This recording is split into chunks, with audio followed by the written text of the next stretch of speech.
আপোনালোক সকলোকে বৰদৈচিলা ব্লগলৈ স্বাগতম জনালোঁ। এতিয়া আমি বনাম আলু আৰু পাপৰেৰে এটি ৰেচিপি। আহকচোন আপোনালোকৰ লগত শ্বেয়াৰ কৰোঁ। এতিয়া দিলোঁ তেজপাত দুটা, তাৰপিছত দিলোঁ পাঁচফোৰণ অলপ, আৰু ইয়াতে কাটি থৈছোঁ পিঁয়াজ এটা, পিঁয়াজখিনি দি দিলোঁ।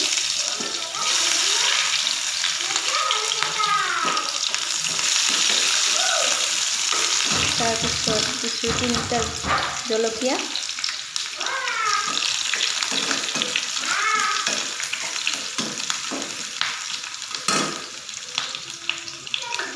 তাৰপিছত দিছোঁ বিলাহী এটা,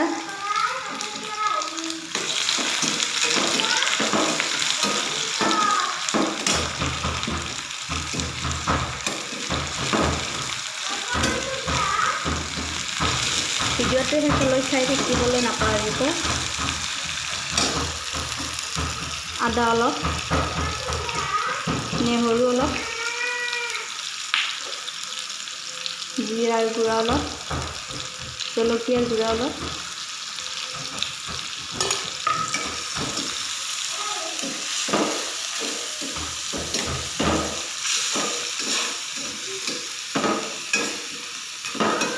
ভিডিঅ'টো ভাল লাগিলে লাইক শ্বেয়াৰ কৰি দিব।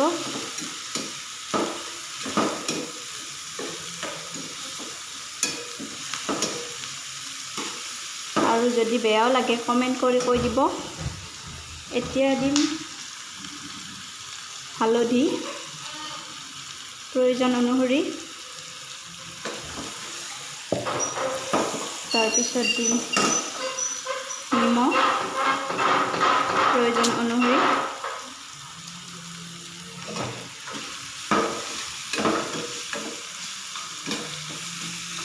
ইয়াতে 3টা আলু সিজাই লৈছোঁ। আলুখিনি অলপ ভাঙি ল'ম,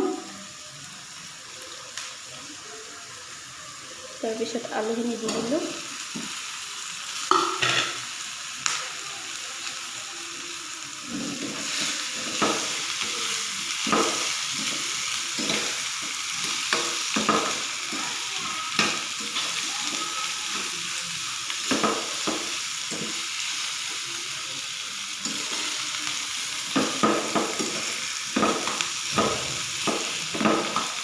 আলুখিনি অলপ ভাজি ল'ম।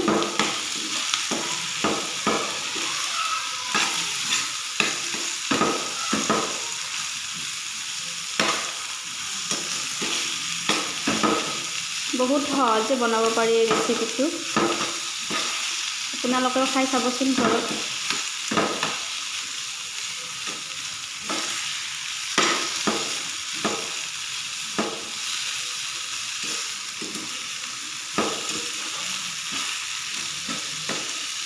আলুখিনি অলপ ৰঙচুৱা হোৱালৈকে ভাজিব লাগিব।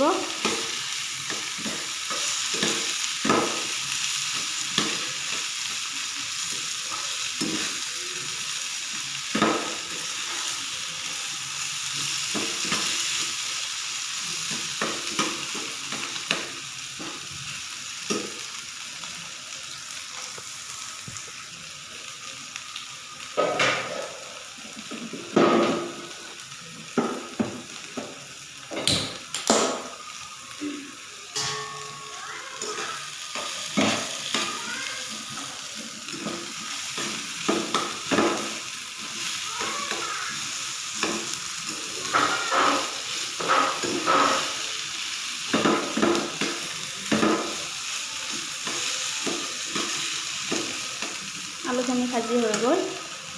এতিয়া ইয়াতে দিম পানী প্ৰয়োজন অনুসৰি।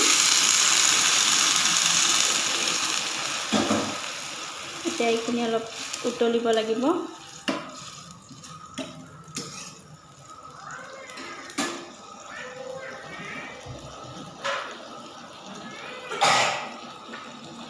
এইখিনি যেতিয়া ঢাকনি দিম, ইয়াতে লৈছোঁ পাপৰ 3খন, পাপৰখিনি ভাঙি ল'ম।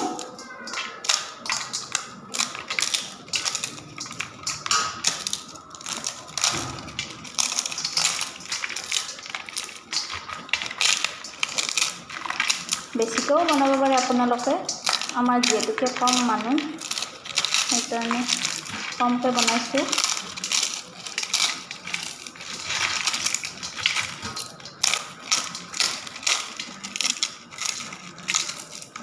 পাপৰখিনি সানি ল'লোঁ।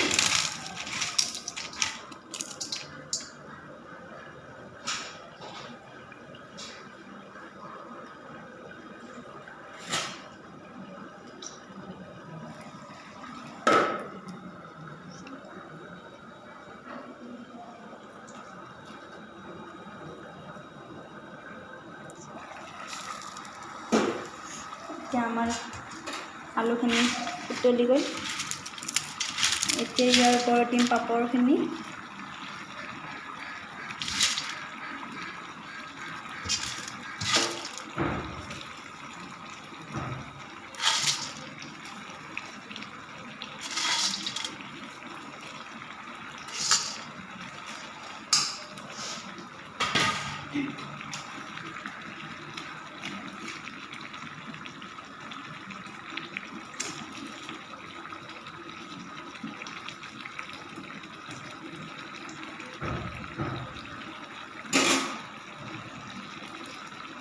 যদি এই ভিডিঅ'টো চাই ভাল লাগিলে লাইক শ্বেয়াৰ কৰিব নাপাহৰিব।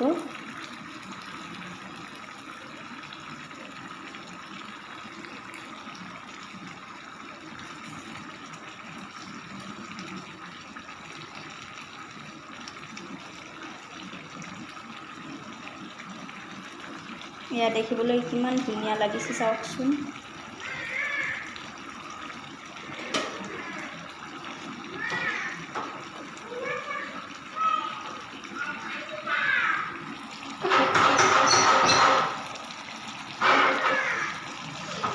এতিয়া আমাৰ এইখিনি হৈ গ'ল। এতিয়া গেছটো অফ কৰি দিছোঁ।